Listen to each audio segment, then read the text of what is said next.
Panel discussion theme will be future trends of blockchain in 2018 and 2019. We've covered a lot of stuff today, covered ICOs, a lot of stuff on how the economy, in the sense of how finance is being disrupted by blockchain. But it was very interesting to hear also from Marc, showing a range of different industries that are getting disrupted by the blockchain. So finance is just the tip of the iceberg, so to say. And in this panel, it's going to be a 1-hour panel, having general discussions about different aspects of blockchain, what trends are coming next year, and what does the future behold for this new ecosystem. So there is no order in how we're going to start it off. I mean, does anyone like to kind of start off on a certain point that you would like to get going, and then we take it from there, or maybe we didn't speak today? So maybe no pressure. Yuliya, would you like to kick off the panel? Okay. Hi everyone, I am Yuliya. I'm from Ukraine, and I'm a CEO of CoinIndex.agency. So of course I will talk about information. And every day I met a lot of projects that need information, good analytics, good rating, and so on, so on. So first, all our crypto economy needs good data first of all, and then we can build something new, for example, indices or some finance strategy and so on, so on. The second, I think that in very short future we will have a lot of projects in ICO which will fail, because in October we have more than 60% projects failed and they can't raise money. So I think it will be continue next year. And I am totally agree with Marc about GovTech, that it will be the next huge client for all blockchain projects. It's like a very short start. Very good, thank you. Thank you. Should we pass it on, or should we bring up some questions? Or maybe perhaps, why don't we do something different? Why don't we ask someone in the audience if there's something particularly that you would like to know more, and we can maybe do it reverse, so Q&A, and then we go into more what the theme of you guys, what you want to hear about. So does anyone have a hope? Gentleman over there. Hello. Hi.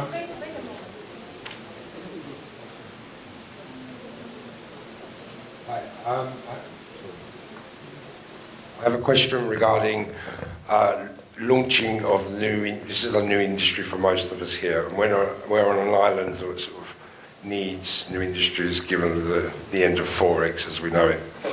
Yeah, coming soon. Yeah, MiFID 2 and all the rest of it.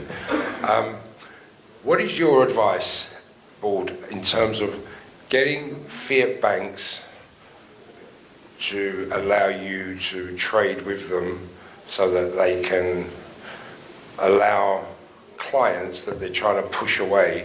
I mean, we've got examples here of young guys trying to send money to a wallet, being told by a Cypriot bank, if you do it again, we'll close your account. We're trying to launch an exchange, coin exchange. Banks are going to be against you, they're not going to want it, so therefore you have to go with a sort of supplier of a platform that controls the banking, which is third party. So when you upscale, clients really won't want to stay with you. So what's your advice regarding how to get a bank, whether it's a Cyprus bank or a European or a non-European, to sort of adopt what you're trying to do? I mean, if I can say, when email first came along, we didn't say, how can we get the post office to issue everyone an email address?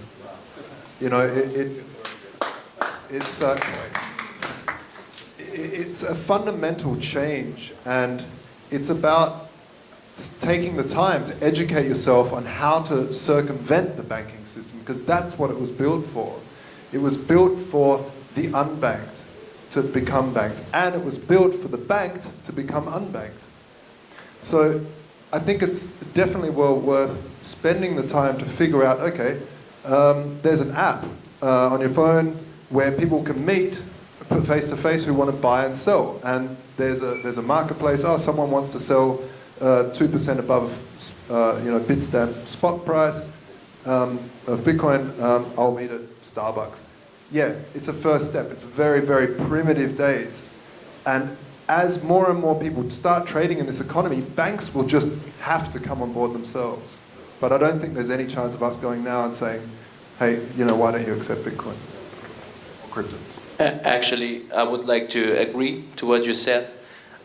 We are seeing the tip of the iceberg, as I mentioned before, because we have to get both sides, the bank side and also the blockchain industry side, on a level first. So this can happen only if technologies are provided for both sides to interact with each other, and also regulations like KYC, AML, and all that stuff. You talked about it. It's very, very rudimentary information that has to be provided for both sides in order to get this level of agreement and understanding. After we have achieved this, then we have this bridge phase where both can interact and make transactions possible. But the future and the vision is not to have a bank. It's to bring transactions from A to B and make it possible to get rid of centralized infrastructures like a bank actually is. So that's my opinion. First, you have to get the regulations, the technological leveling of both sides, and then you can go further and develop a world with this vision. Very good. So, very good words with Josh and Kambiz. So I hope that answers the question. Any other one else that's interested in another? So now we talked a little bit about finance. Any other sectors, maybe healthcare, real estate, anything else? Or should we kind of have a brainstorm? Oh, gentleman over there.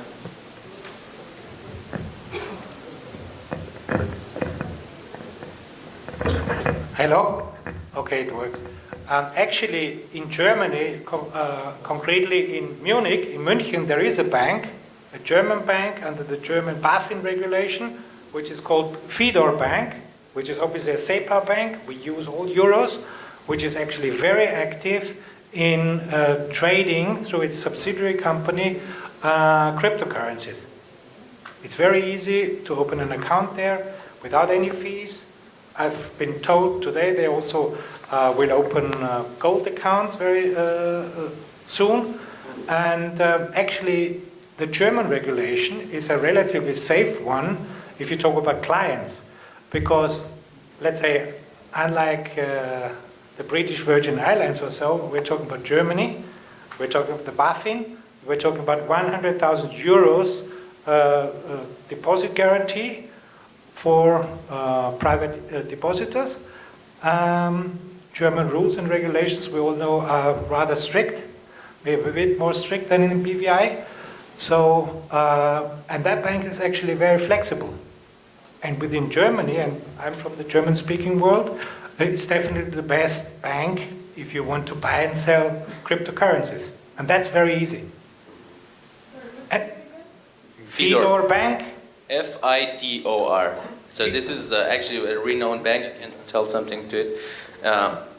With the German proprietary Bitcoin.de website, where you can initially buy your Bitcoins as a German-speaking or German or someone who's in the German region. They have this cooperation with Fidor from the beginning, and Fidor Bank is one of the banks that is actually adapting blockchain technology for the transaction right now. So it's very good. And also other banks, we know all Ripple, so you have heard of it. Yeah, Ripple is actually, it's not a coin or it's not a cryptocurrency in terms of classic cryptocurrency. I say classic, there's nothing classic about it. But actually they are offering the technology for banks in order to have the blockchain technology evolve in their systems, integrated and migrated with their running processes. And also, the main fact why banks are doing this right now is they can lower costs at a very, very high percentage. So, I want to add to Kambiz in regards to Ripple. I've been studying Ripple for many months now, and I'm a huge advocate of Ripple. So Ripple has signed just last month over 100 banks around the world, including big banks such as Santander, UBS, BBVA, and essentially, like Kambiz said, XRP is the actual token that Ripple Labs, which is the company, uses to do the payments. They were really smart because Bitcoin, Ethereum, and all the other coins, they were this anarchy. We don't want banks to be using it. But Ripple, which was founded 4 years ago in 2014, they saw the opportunity that banks are not going to be left behind. In the beginning, banks 2 years ago, they making fun of our Bitcoin, they're throwing money away, and they started fighting them, and now they're thinking of adopting them, and they're looking at futures, and But the thing is, with Ripple, essentially what they're doing, they are making banks go into the blockchain ecosystem without banks actually changing nothing. In the sense of, to give you an example, let's say HSBC in London wants to send X millions to HSBC in Hong Kong. The usual process, they do the bank wire, it takes 3 to 5 working days, and it comes through. Now with Ripple, they've already been doing testing for over 18 months, and very soon banks will start using it internally between each other. And the beauty about Ripple is it takes up to 4 seconds for the payment to go through internationally. So it's instant. And as Kambiz said, the commission per payment is 0.000 something cents. What do banks want? Speed and increased profitability, right? These bankers are super greedy. So there is no way that the banks are going to fall behind. In our lifetime, I don't think we're going to be living in a world without banks. Banks have been around for centuries, but they're not staying behind, they're jumping on the bandwagon. Actually, one point that I wanted to add is, you won't believe what banks are cooperating with Ripple from the first moment. So there are banks that are known for their conventional banking systems, like Deutsche Reisebank. This is actually exchange bank. So they're working already. But we won't see this this whole integration, maybe not this year or the next year for end customers. We will see it for the interbank system. So this is the first step for banks also to achieve a proof of concept and to see what benefits are included in the blockchain technology. And I think Ripple is going the best way, and they don't want to leave banks behind, and also banks won't do it because, you know, if there's money involved, you don't want to lose money and you lose shares of the market. So you have to be always state of the art somehow. And if the state of the art technology is blockchain, you are going to go like us. We are regular investors. Maybe some of us has more money, some less, or we are companies. We are now informing each other about blockchain. So that's the same what banks are doing right now. So, yeah, and the thing about Ripple though, I see quite an interesting war happening now between Ripple and Swift. Swift is getting left behind. Swift is still, you know, when Swift invented their technology, we were still carrying around mobile phones with big battery packs that weighed briefcase mobile phones. That's not kidding. They're still using the T+3 settlement network, which takes 3 days by literally warehouses of people checking manually between trades of wire transfer. It's so ridiculous. But they have not needed to fix that because there was no competition. They had regulated themselves into a nice walled garden where they had no startups competing with that. And Bitcoin, you know, the word fintech didn't really exist until Satoshi Nakamoto's white paper. You know, you had PayPal. That was kind of the only transformative thing in fintech for the last, well, since the credit card was invented in the 50s. So in terms of mass mainstream adoption. So when we now see things like Swift is adopting a product called, a technology called Chainlink. So that's also one to look at and have a look closer at. Ripple is also interesting. Stellar is a fork of that.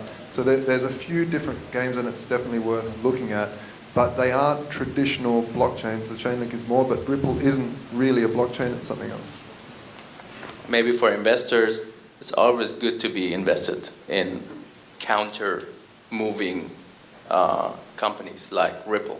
You know, I mean, I don't believe that Bitcoin won't be here in 1 or 2 years. I think it's going to be always here in our lives. Not only Bitcoin, the blockchain technology, but if there are stricter regulations coming up in the next years, it's good to have also such, you know, portfolios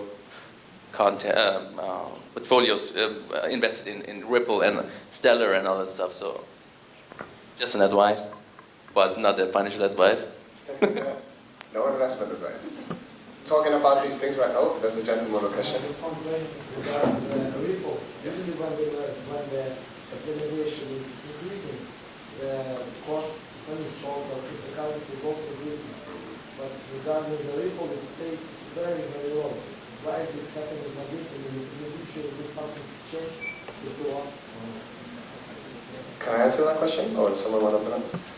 I feel comfortable. You want to go, Mark? Go on.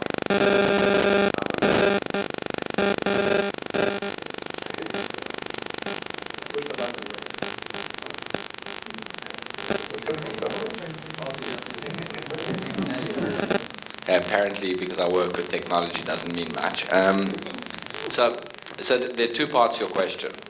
The first is the assumption that there's a correlation between market cap or adoption and price. And I don't think it's true. I think that there's been many corollary events that we've seen. It looks like there's a correlation. And at an early stage of adoption of any new coin and technology, it may be true, but that's because of interest in the coin, which is then on secondary markets in terms of speculative trading. So I think be very, very careful as an investor that any time a coin market cap increases, that the price will go up. It's not necessarily true at all. Especially as we move towards a world where forks and pre-mines become more common. You look at Bitcoin Cash. Bitcoin Cash became the 3rd largest coin in a day. It doesn't mean anything. In terms of Ripple, specifically the price part of the question. So Ripple's very interesting because the only way that the price can move at the moment is speculative trading. And it's a private blockchain that's used for bank remittance. So the people behind it were announcing things or talking, trying to get excited. It doesn't have the same interest as other coins to go up in price. In fact, it makes sense for Ripple to stay at a set price because banks want to use it. And Ripple's also different because the supply of coins, it's controlled by the banks. So it's not a deflationary cryptocurrency by nature. So Ripple can be traded speculatively, but it operates to very, very different rules to cryptocurrency, to ICO, to anything else from a price perspective. 100%. And to finish off, Ripple, how it's different, there is no mining in Ripple. How you have mining in other coins. There was 100 billion Ripples that were ever created. Most of them are still under Ripple Labs hold, so to say. And the beautiful thing about Ripple is, which most people that follow Ripple don't even know, when, let's say, I send my XRP to you, a portion of that XRP is destroyed. And hence, with more time, more banks, as they'll be adding, the price will be steadily going up. So from 20, 30, 40, 50, let's say to the range, I personally don't believe it's going to be higher than $5 to $10 per XRP, because once again, banks, they like stability, they don't want volatility. That's why banks did not adopt Bitcoin, but they were looking for other alternatives. So, yeah, and one last thing, and we will leave Ripple to the side. The Federal Reserve was actually a big supporter of Ripple, and the Federal Reserve back in 2014, they realized that blockchain and the digital age is going to disrupt banking. So they basically gave a tender for 15 top companies to get together and start planning the future of finance. And Ripple was one of these 21 companies that applied to be a tender to be of this secret consortium. But you can read it all on the Ripple's public page. And Ripple was not just a part of it, Ripple was the leader of this project. So if you look back at the team, touching a little bit on ICOs, it's not just what problem is it solving. When you're looking to invest into ICOs, look at the team and what is the experience of the team? Have they solved different problems, non-blockchain related before? And it's looking into the back picture, not just the front cover of the book, but also reading the context on the back and who is the creator of this book.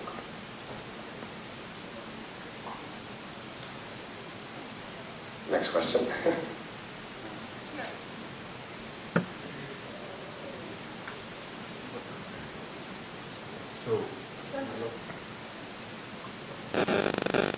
Hello.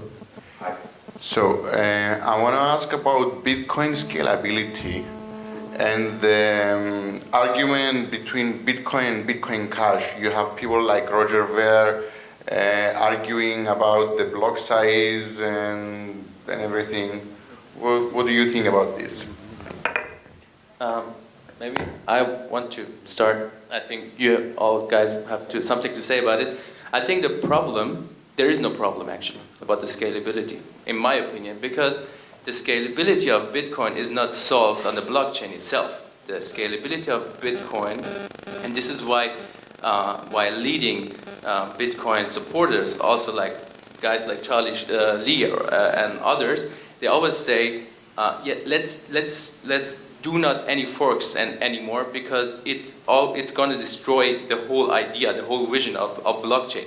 The blockchain is just a database, okay? So you don't have to scale a database. A database is just a record of real live or transaction entries on this database. So what will come is the database can be the socket layer for another layers where transactions actually can happen. We all heard of atomic swaps between coins. We have all heard of Rating Network for Ethereum. We have all heard of Lightning Network and other stuff. So the future is, or the solution for scalability will be to solve these problems, the scalability not on the blockchain level, but on a layered level upon the blockchain, where lot of transaction can happen as entities or as multi-entities and can get entries on the blockchain, where the block size doesn't matter, because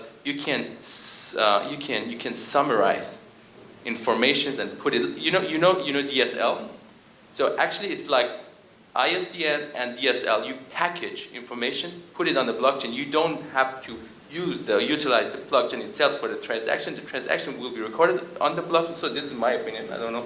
Maybe your thing's different. And you use other layers above the blockchain and solve the scalability problem then. So I have an opinion. Just in principle, I have a problem with the word database. I'm referring to blockchain. I understand. Speaking,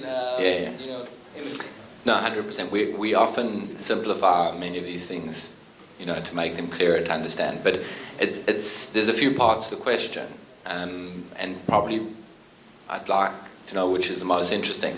The first question is the nature of the scalability problem and how big is the problem of scalability. The second of Bitcoin versus Bitcoin Cash and what's going on in the marketplace, what we can expect, and then the idea of layer 2 scaling. So, in theory, Bitcoin Cash doesn't believe in scaling off-chain. They want all of the scale to happen on the Bitcoin network, transactions to increase. And most of the people who've been developing Bitcoin so far believe that that's not practical. In fact, there's an argument that we haven't even gotten to a stage where we actually need it yet. So Lightning was one of the main developments in that level. Rootstock, in terms of sidechain development. I personally don't think that Bitcoin should scale on-chain. I think it's a huge mistake. I think that it will end up compromising the security of the network. The more and more we scale on-chain, the larger becomes the attack surface. As we have increases in attack surfaces, we have greater points of failure and new attack vectors that can be used. Right now, there's limited attack vectors to the Bitcoin network. or limited ones that would have any effect, rather. The one we talk about most often is something called the 51% attack, which is theoretically possible, but in the real world it's not even possible anymore on Bitcoin. The attacks that could work today are Sybil type attacks and other sort of vectors, but the only attack that seems likely to work today would be to turn off the internet and never turn it back on.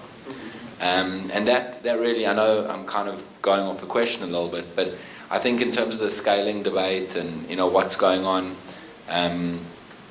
the market will decide between Bitcoin and Bitcoin Cash. In short, neither currency is ready to scale, no matter what anyone on either side tells you. And also, I don't think the market is demanding a scalable coin yet. They just want to know there is a plan, but both are working on different technologies to get there. So I think we'll have a better idea in a few years, in a few months. But Bitcoin is heading towards sidechain and layer 2 solutions, and Bitcoin Cash is trying to make more be able to fit into the blocks, in short. But the nature of Bitcoin and what's so amazing about the technology now is the security. And then this speaks a lot to what you were saying, Kambiz, and it's an important point, and I think, you touched on it, but if I can kind of go a step further.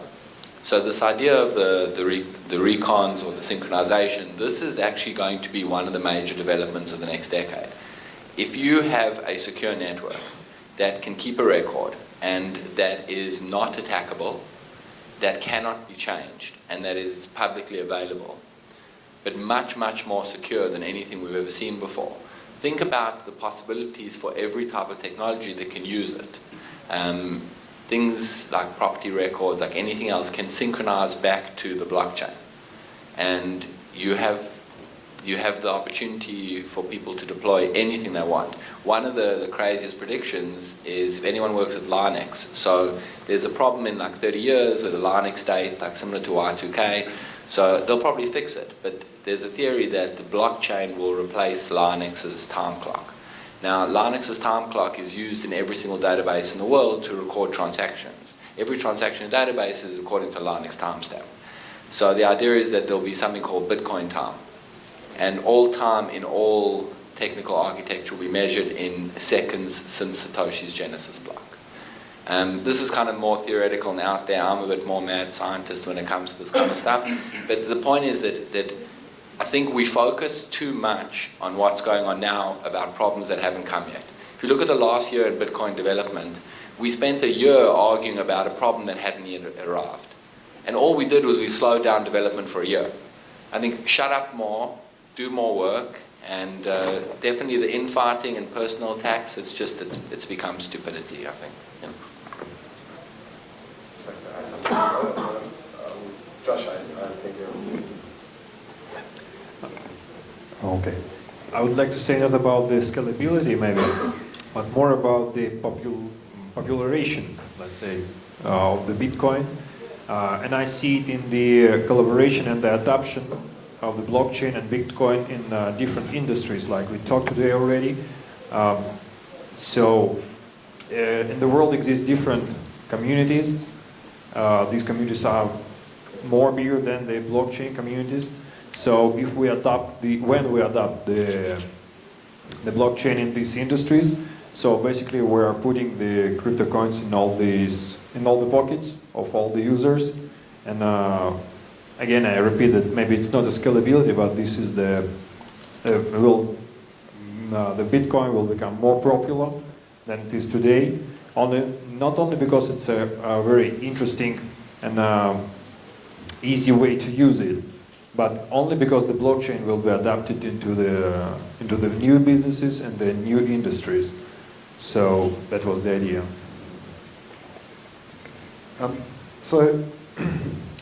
The problem that I see is that I do feel that the network is being crippled at the moment, not by Blockstream or a certain party, but just as a whole because of this infighting. Where the problem lies is with services that try to build on, companies like ours or anyone else who's building on this and allowing payments to go through. These payments are all of a sudden not what we planned for. We planned for a payment network that had fees in cents and not in dollars, not in multiples of So, as you know, I really would have liked to see just a small increase in the block size, maybe 2 or 3 meg, maybe 4, and then work on compression algorithms and Schnorr signatures and everything else, just so that we have some more some more time to develop that stuff. And it's a problem because a lot of people are saying, oh no, Bitcoin is digital gold and it's just a store of value and that's it. But that was never what it was all about. It was about peer-to-peer cash. It was about a peer-to-peer movement of money. And you know, if you look at any of the talks back from 2011, 2010, 2013, 14 even, it was always about banking the unbanked, the small guys, the guys living on $1 a day. They can't afford it. It's a $3 fee, $4 fee, $2 fee, $1 fee. No, and it varies. But these were fees that were unheard of at the time. And everyone was warning, God, imagine when it gets to $5, well, what are we going to do? So I don't think big blocks are the answer. We can't infinitely blow out the block size, for sure. It's not an answer. And I'm not a core developer. I don't know the ins and outs of technicalities, but I do know what our company goes through, because we do have $20 transaction fees, because we're an exchange. So we get a lot of little inputs, and then when someone wants to withdraw, we have a huge transaction. Maybe someone's just withdrawing, but we have to take a whole lot of inputs and put out one output. I know it's getting a bit complex and technical, but this makes the transaction bigger, so you have to pay a bigger fee. And so for us, it's starting to become a real issue. There are fixes to that. So instead of just allowing anyone to withdraw whenever they want, we will batch them. So we say, you can pay a massive fee and get your thing right now, or you can wait for the daily batch payout, where we pay out everyone in one transaction. So these are the sorts of scaling things that we're thinking about as a company. But on a protocol level, I think now that Bitcoin Cash has split off and we have the two philosophies, and Mark, you mentioned before that Bitcoin Cash had, within one day, the largest market cap under Bitcoin, or whatever it was. I wouldn't say that's one day. That's the culmination of 3 years of infighting being projected as a monetary value of like, oh, finally we've split, oh, this big release, and boom, now we've got two teams working on two solutions, and this is wonderful, because this is the market figuring out what is useful. Is Bitcoin just a store of value, or do people actually want to utilize it as a currency? I think you raised two very important points, and that is that fees have increased. And when most of us got involved in Bitcoin, we thought of fees as free. You know, they never were, like, to be clear, but when I started working with Bitcoin as a business, I mean, we just ignored fees. They were just irrelevant because they just kind of rolled in, you know. And today, fees are material. They're a cost. The second thing is that the argument is so often presented as we can go little blocks or we can go big blocks. And the reality is it's much, much more complicated than that. And that's just one aspect people have been arguing about, but the solution isn't going to come from either. But, and we could philosophically argue about the market cap in one day, but that's another question. I think that the infighting is a key problem, and we have to learn how to handle when there isn't consensus. The network gave us great mechanism for establishing consensus, but as human beings, the responsibility for how to deal with the situation when there isn't consensus is something clearly we haven't figured out. We've been acting like a bunch of children about it. But for a second, I want to talk about how Bitcoin fees are calculated. Like, I realize maybe everyone here doesn't actually understand how they work. So in most traditional payment systems, we see a percentage. You have this much for credit card, this much for PayPal, whatever it is. Bitcoin doesn't work like that at all. It doesn't matter how much money you send. And this is a key point for the dollar a day thing, because if you send a small payment, you could end up paying a larger fee than someone sending a large payment. What is actually taxed when transactions are done in Bitcoin is the weight of the data. And this is very, very different. So with the inputs thing is, if you take a coin that's just been mined and never been spent, that coin is very light. It doesn't have weight because it doesn't have transaction records that are moving with it.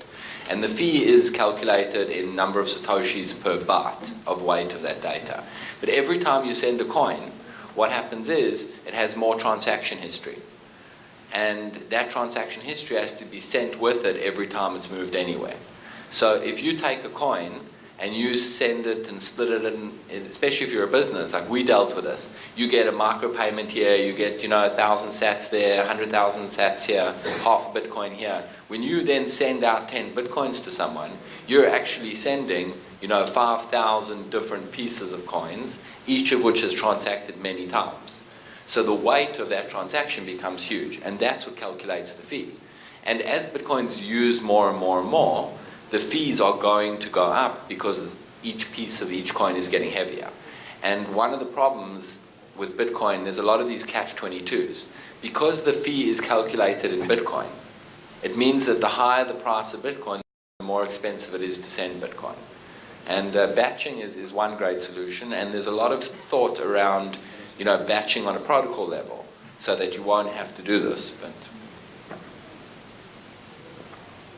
I want to add, just to finish this very interesting discussion to the young gentleman that brought up this discussion regarding Bitcoin and Bitcoin Cash, and Josh, I want to add to Josh's point, which he said maybe the Bitcoin, how it's seen today right now in the world as more of a commodity than a currency, where people are just speculating on price and institutional money is pouring in. That's why we're seeing Bitcoin over 10K. It's not because more average Joes are putting in money, it's big corporations putting billions in. You can call it market manipulation, you can call it whatever, but still, there is, the idea of Bitcoin is not what's his name? I keep forgetting. Satoshi Nakamoto, that's why I wrote it down.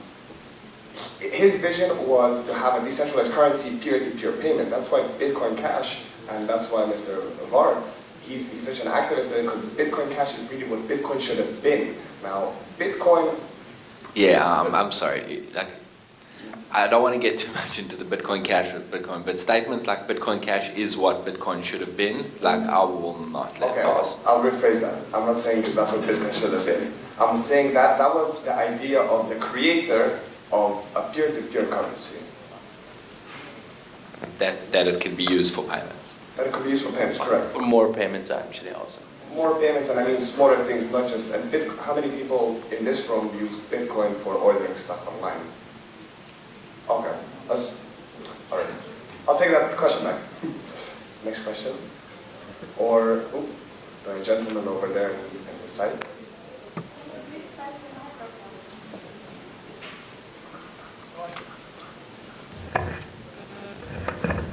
I'm quite new to cryptocurrencies, and maybe my question is, it comes from an amateur. It's regarding Tether. I don't even know that I pronounced it correctly. But what is your opinion about Tether? Do you think that there is a big risk, systemic risk, with if the Tether audit happens? Do they actually have the money?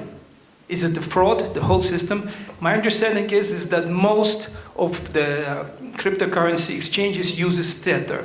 So if Tether is a fraud, then the whole system is a fraud. And it's a big risk for the reputation of not only Bitcoin, but all cryptocurrencies. Do I get it correctly, or there is something wrong in my assumption? I think Tether has a big problem where trying to attach real-world value. I mentioned that a little bit in my talk. There are fundamental problems with trying to tie real-world assets to, whether you want to call USD an asset or not, but real-world assets with cryptocurrencies. So it's a flaw, but I think there is a huge risk that Tether is being manipulated. I think there is a massive risk that we're seeing Bitcoin being pumped because of Tether. But I would also say the reason why Tether even exists is because of ridiculous and stupid government regulations that force exchanges to not accept real US dollars. And that is the reason why exchanges have popped up and said, oh, we're not using real US dollars, we're using USDT, which is just an instrument of US dollars. So again, we have government regulations mucking up with the market will crash immensely. They'll come in with their superhero cape saying, we'll save the day with more regulations that they don't even understand how to make, because this technology is moving far too quickly for them to regulate.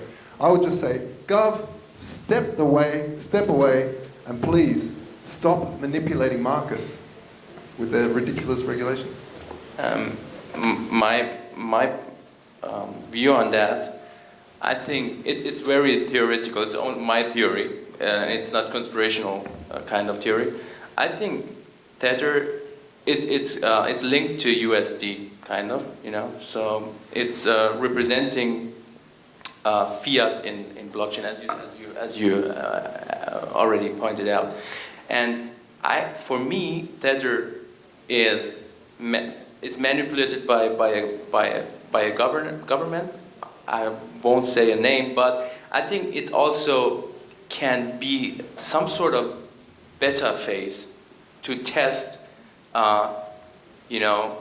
real government money like USD, Euro, and other stuff when it's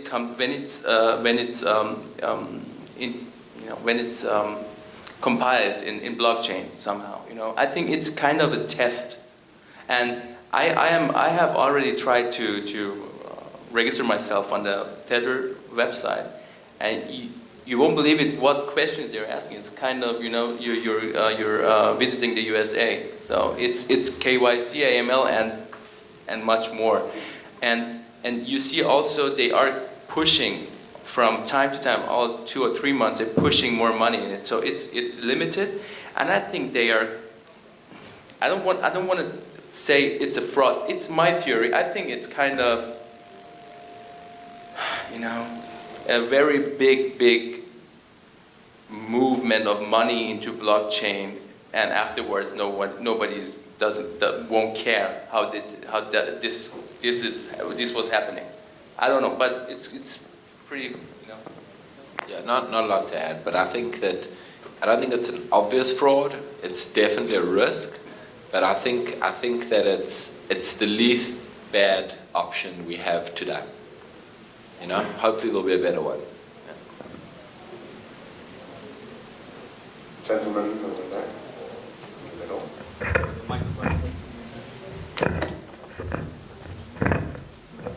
Hi. Sorry, I'm going to take the subject a little off the tether. My question goes to Bitcoin being mined. Once it's finished, the mining comes to an end. What happens to those people mining, all right, at such a big cost of the electricity and all of that, where they still verifying transactions and stuff? On your opinion, what's going to happen then? Especially, for blockchain itself and for all cryptocurrencies after that. So let's talk Bitcoin as an example. So 2 parts to the question. First is that problem is 100 years away, so we should just remember that. Second is there's no problem. It was all designed originally by Satoshi, and it's incredibly elegant. When people mine today, when miners mine, there are 2 ways in which they are paid for mining. And what is mining in its simplest form? Securing the network, right? So they get block rewards, which is what you're asking about. When a block is confirmed, it halves every 4 years. We're at 12.5. It's going to halve again and keep going down, and that's what makes Bitcoin deflationary, right? The second is they get fees for transactions. So in the beginning, when we're talking about fees and how they used to basically be nothing, it's because Bitcoin was basically worth nothing. What happens is the fees get more and more valuable, because that small amount of Bitcoins they get are actually worth more as the Bitcoin price increases over the next 123 years, right? And the mining rewards go down. And what happens at some point, they pass each other. And the amount they get from fees is equal to the amount they were getting from mining rewards. So they will continue and they will keep getting paid, but profitability is a function of many, many things in Bitcoin, being electricity, being equipment cost, being the cost of Bitcoin, and the fee structure. So the idea is that in some decades, the 2 will meet and not be a problem. Sorry, just to add on to that, there was a news link today with John McAfee saying how he believes that by 2020 it's going to go up to 500,000, and today saying up to 1 million. What's your view on that? So I don't know John McAfee personally, but I think that. But his product. Yeah, I'm not going to plug any products here, but except Bitcoin. I think that a lot of this is him doing it for the sake of getting in the media. You know, he clearly believes in cryptocurrency in some way.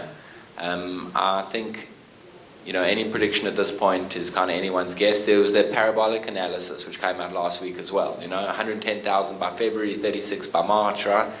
So I don't know. I believe long term it should go up, but I think once you start getting too specific about the numbers, then, you know, like, whatever. I think it's a waste of time. You know?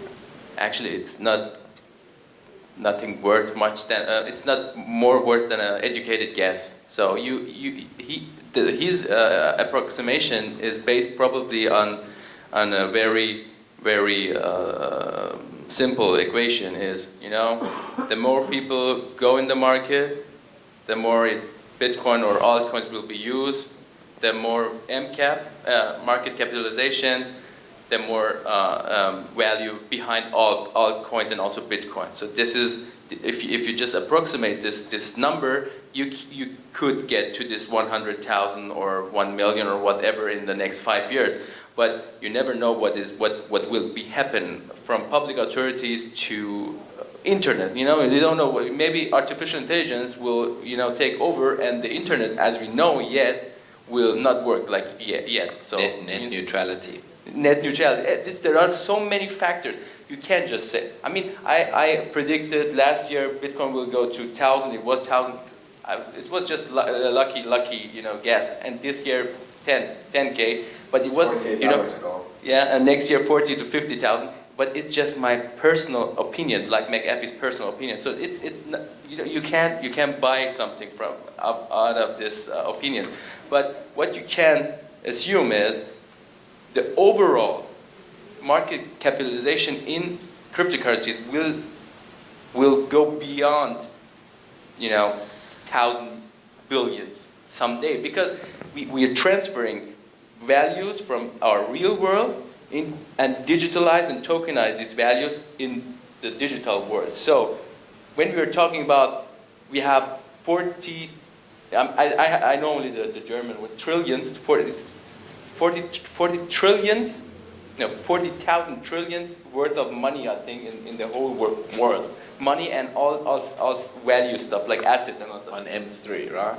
Okay. No, yeah, you know, we have, in English it's billions, we say milliards, you know, in German. So it's, I think, add 6 zeros to the billion. So, no? Okay. All right. It's a lot of money. That's a lot of money. So this is the money around the world, which is somehow is bound to some asset, or it's actually cash. So I think, I don't know, maybe you have a better number. I don't know. What, you know, a lot of people talk about millions, billions, and trillions, and I just like to put that in perspective, because some people, it's really hard for the normal people to, when I talk to people about trillions, they're like, oh, trillions. They can't imagine it. So here's a nice way of imagining. 1 million seconds is 11 days. 1 billion seconds is 32 years. 1 trillion seconds is 32,000 years. So that's just to put it in perspective.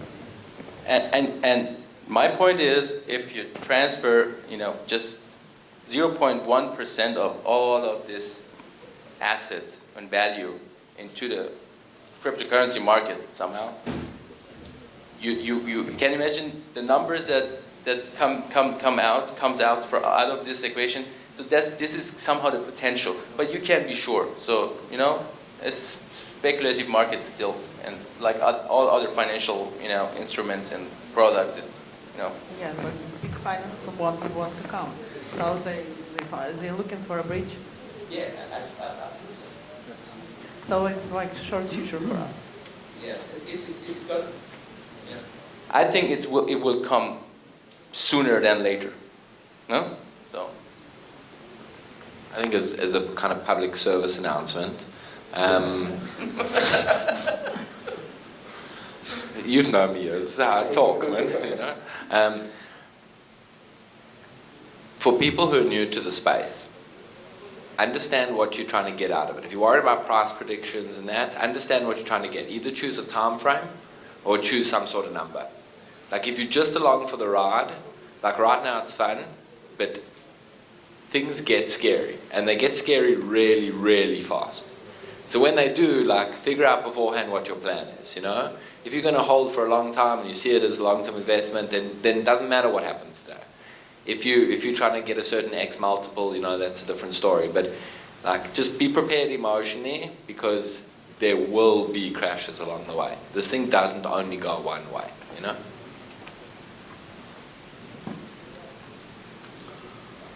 Any gentleman over there?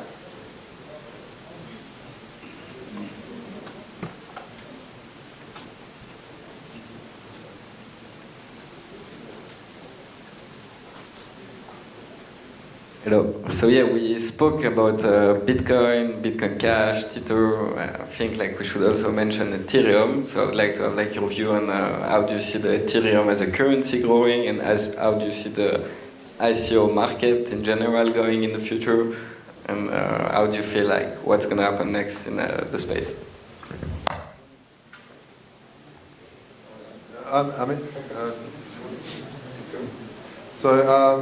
Ethereum's got a massive development base, which I really love. If you look at their GitHub, it's constantly being smashed with new code.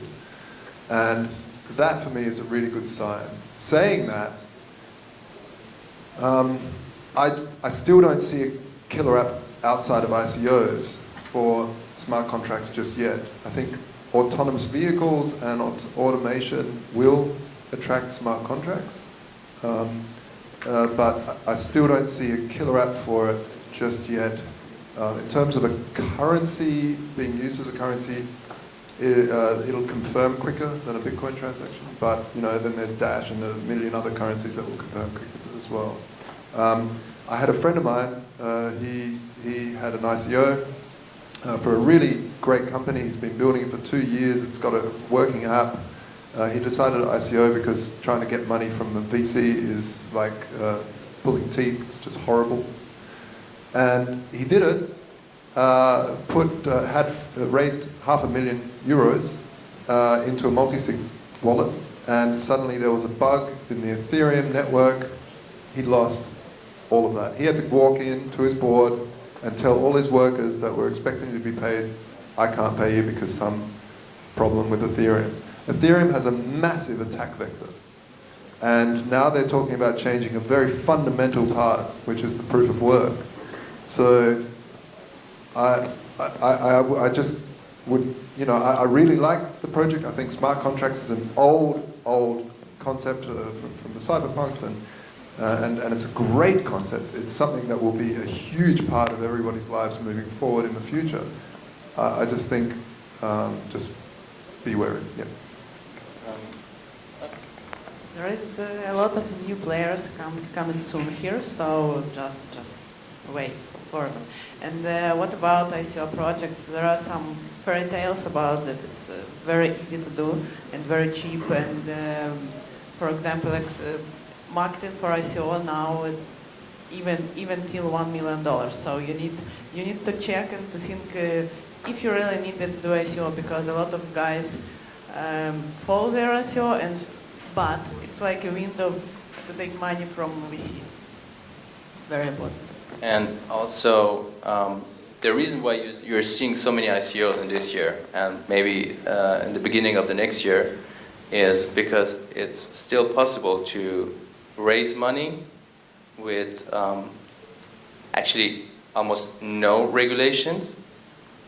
And I don't know. He wasn't detailed. Vitalik Buterin announced some weeks ago that they want to, reframe everything. They want to reset and set up the whole process of ICOs, raise funding, on a more solid and trackable socket. I don't know how they want to achieve this status, but this is also why a lot of people are going right now out on the market and doing their ICOs. So maybe there are some changes coming, and then maybe we have the security back. So yeah. So in terms of the question, I mean, again, a lot of parts, right? I don't know how technical you want to get about Ethereum, but I don't think it's a currency. I don't think it wants to be a currency. The attack surface is massive. I don't think there's any way of securing it. Definitely not with a proof of stake system. They're meant to implement Raiden, which will be really cool if it works, but it's a big if, or when they'll get it to work. And the proof of stake change is potentially the Ethereum killer. Like, if they don't get it right, it will destroy the entire network. By the same token, one of the reasons that it's getting so much attention is because they might get it right. So some tough times ahead. I think Ethereum's done a lot, and definitely its killer app was the ICO. But Vitalik recognized that he wants it to be more than that. Smart contracts also have a limitation in Ethereum. They're conditional smart contracts. They don't allow for rentals. They don't have the same Oracle integration that other currencies do, and they aren't able to calculate ahead of time the gas costs. So this is all great now, but it means it's not scalable. It may not have the transaction problems Bitcoin has, but Ethereum smart contracts can't scale. So they have to fix that first. In terms of ICOs, I think ICOs are amazing. I think they are being taken advantage of a little bit and abused, but I think that's the nature of anything new. I think we have failed a little bit as a community in self-regulating. I think if we were a little bit stricter and let a little bit less bullshit past, then we wouldn't be expecting, the ton of bricks that's coming down on us. I don't think they'll ever go away. I think they're an amazing mechanism, but they need to find a way to work. And there needs to be some kind of test on utility before anyone with a dream can build it. But by the same token, if you look to the future, like a 16-year-old in his bedroom can come up with an idea, prove that it can work, and raise money, and change the world. And that wouldn't happen through a VC. I mean, Vitalik did an ICO for Ethereum in 2014, It was huge at the time. It was $15 million, I think. But we wouldn't have Ethereum if ICOs didn't exist. We wouldn't have ICOs if Ethereum didn't exist. I think they're around to stay. Not the way we see now, but I think they're a good thing ultimately when we learn how to treat them properly. Yeah, and the self-regulating is really interesting, and I think self-regulating in a true free market only comes from people losing their shirts. And then next time they go, whoa, that sucks. Next time I'm going to look for an ICO that follows these standard protocols, and we'll start building standard protocols. So a lot of people that are investing into ICOs now are demanding that there are payout tranches, meaning they'll invest and every 3 months there'll be a payout to the developers. Because what happens is either an ICO was a scam in the first place and they'll just run off with the funds, or the ICO will have a lot of funds, a massive amount of funds, and the developer will get bored of the project and walk away with all this money. So now people that are investors are demanding, okay, I want a smart contract that releases funds, and the token that I get back gives me voting rights to say, okay, release the next fund. And so 51% of the people invested in it vote to release the next amount of money.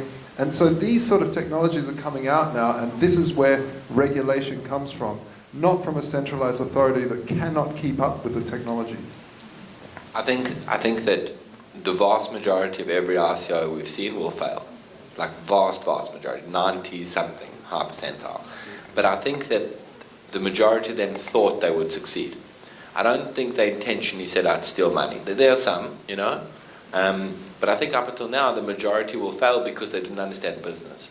And one of the problems is a lot of the guys doing ICOs are developers, which is amazing, but they don't realize that they actually have to operate a profitable, successful business after the fact. The objective isn't to raise money. It's to get money so you can build the business, and I think this is something we're learning at the moment. And then, I mean, look at Tezos, right? Like, that was an example of us learning how to handle things, but the SEC are going after them. There's no question. I mean, this is going to end badly. And a crazy prediction, like I avoid the price predictions, but when Tezos get prosecuted by the SEC, or a big ICO gets prosecuted, Bitcoin's price is going through the roof. Because it's going to validate the cryptocurrency market, and it's going to say that the federal government chose to not go after Bitcoin. And one more thing. I think that some companies that are doing ICO, I think they don't pay attention to the costs of the transaction, because using the token as internal currency, if the product is, let's say, can be 2 times less the price than the simple transaction. So it can affect all the business of this project. It's one thing. And again, about the scams, I would like to say that I hope that all the ICOs that run today will affect these successful ICOs and successful companies will affect more the Ethereum in itself and the price of this cryptocurrency than the scams. So I believe in love, I believe in God, and I believe in the company that will succeed and will rise this market on and don't let it down. This is the idea. Thank you very much to our experts. Let's applaud. Thanks.